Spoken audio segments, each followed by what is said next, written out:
m'appelle Elliot Calmonte, j'ai 20 ans et puis je suis apprenti mécanicien d'appareil à moteur en 3e année chez Velti SA à La Chaux-de-Fonds. Stéphane Velti, je suis le directeur de l'entreprise Velti SA. On est ici à l'atelier des petites machines de La Chaux-de-Fonds. Alors on fait de la réparation de tronçonneuses, tondeuses, tracteurs tondeuses, génératrices, laveurs haute pression. On travaille beaucoup avec les moteurs thermiques. On vient avec l'électronique, avec les robots tondeuses aussi. Les machines à batterie aussi, il y a de l'électronique. Il y a de l'hydraulique.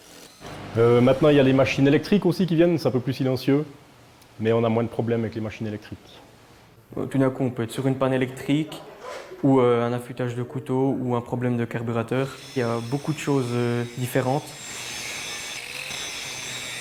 Mon père réparait déjà des machines. Et puis, bien sûr, que j'étais jeune, j'avais aussi mes vélomoteurs qu'on maquillait pour aller un peu plus vite, pour chercher plus de performance. Donc oui, j'ai toujours eu ça. Pour moi, la formation, c'est quelque chose de très important parce qu'on a de la difficulté à trouver de la main-d'œuvre qualifiée. C'est toujours une satisfaction d'amener quelqu'un au CFC. Pour la plupart du temps, je suis avec mes autres collègues, mais mon formateur vient quand même souvent voir ce que je fais. Il y a quand même pas mal d'urgences. Et surtout là, on arrive dans la haute saison, du coup, il y a pas mal de travail quand même. Il y a un plan de formation qu'on doit respecter. Première année, deuxième année, ils sont axés sur le tournage, le travail des métaux, la lime et la soudure.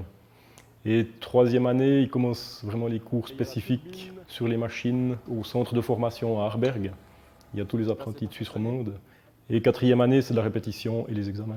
Il faut être très passionné par la mécanique, puis avoir envie d'utiliser ses mains pour le travail.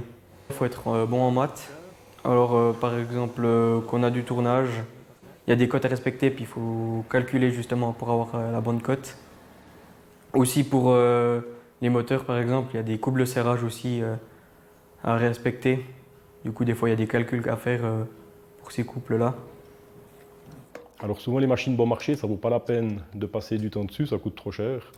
On ne cherche même pas le problème, ça peut être simplement une bougie qui est encrassée. Et puis on jette la machine et on recommence avec une neuve. Alors que si on peut réparer la machine, ça ne coûte pas souvent très cher. Et puis la machine continue de vivre.